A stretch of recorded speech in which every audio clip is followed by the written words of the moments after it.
إلهنا ما سجدنا قط إلا بين يديك ولا رفعنا حوائجنا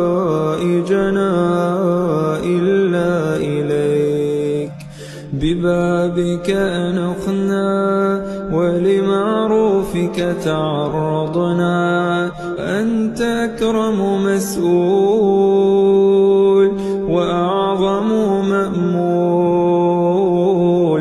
اللهم اهدنا فيمن هديت وعافنا فيمن عافيت وتولنا فيمن توليت وبارك لنا فيما أعطيت وقنا واصرف عنا شر ما قضيت إنك تقضي ولا يقضى عليك